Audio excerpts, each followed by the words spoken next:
more about the floods in Mozambique. We're now joined by André Mulungo. He's the leader of the Peace, Democracy and Human Rights Division at CDD. Good evening. Thanks for joining us here on Late Edition. Let's start with this. The heavy rains are causing devastation in many parts of South Africa, with weather forecasters predicting that some parts of Mozambique are experiencing similar weather conditions.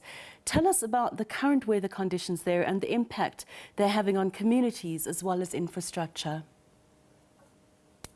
Good evening, and thank you, SABC, for the opportunity to be here and share the situation now in Mozambique. Answer your question first. The situation is critical in Mozambique.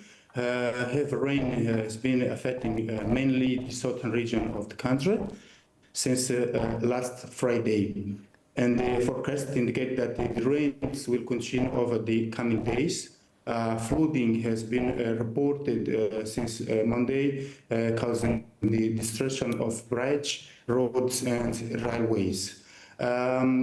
Since 22 December, 8 deaths are reported across the country, mainly in the south area of Mozambique, bringing the total number of fatalities during the rain season. As you know, we are now in the rain season in Mozambique, which began in October last year to 103 deaths. The deaths have been caused mainly by electrical discharge and the collapse of the house. So the situation now, as I said, in Mozambique is very, very critical, and is going to continue to rain in the next days. What is the current government and humanitarian response to the situation? First, allow me to say that now in Mozambique we have 173,000 people affected by the rain, and around 3,000 of houses are partially damaged, and we have 1,000 of houses completely destroyed. The worst affected, I think that the information that I'm sharing with you are very important. The worst affected areas are located in the southern region, particularly in Maputo City, Maputo province, in areas like Boani, Matola, and Namasha. And we have also floods in Gaza province, notably in Shokwe, with some areas submerged, and we have also the same situation in Gija and the Shai.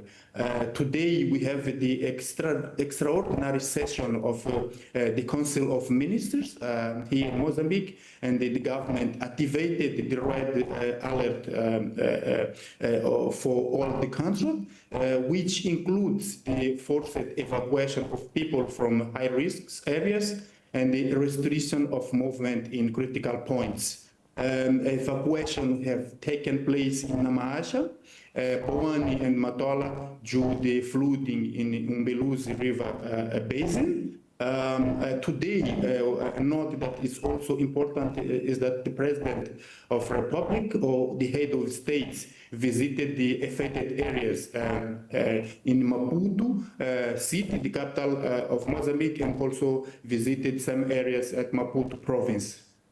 Now, your organization works with vulnerable communities, especially people who are displaced by these heavy rains. What support does your organization need to carry out its duties, if you like, to help those vulnerable communities?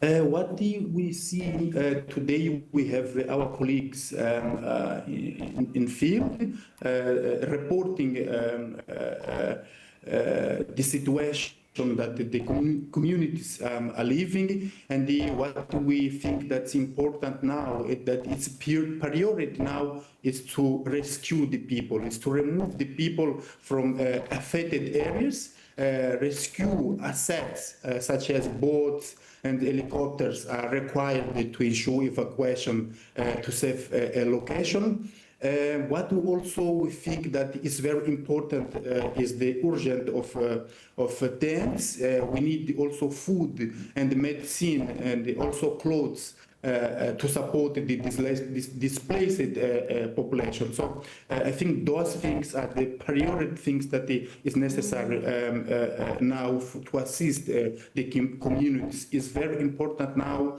to have medicines. It's very important to have food for the people, and it's necessary also to have tents in order to secure that the people, that the displaced people have a place where to stay during this situation in Mozambique. Thank you so much for chatting to us this evening. That was André Mulungo, leader of the Peace, Democracy and Human Rights Division at CDD, just saying that some of the urgent needs at this point in Mozambique for his organization is medicine, food and tents for those people who have been displaced, and also saying that the death toll at this time is at 103.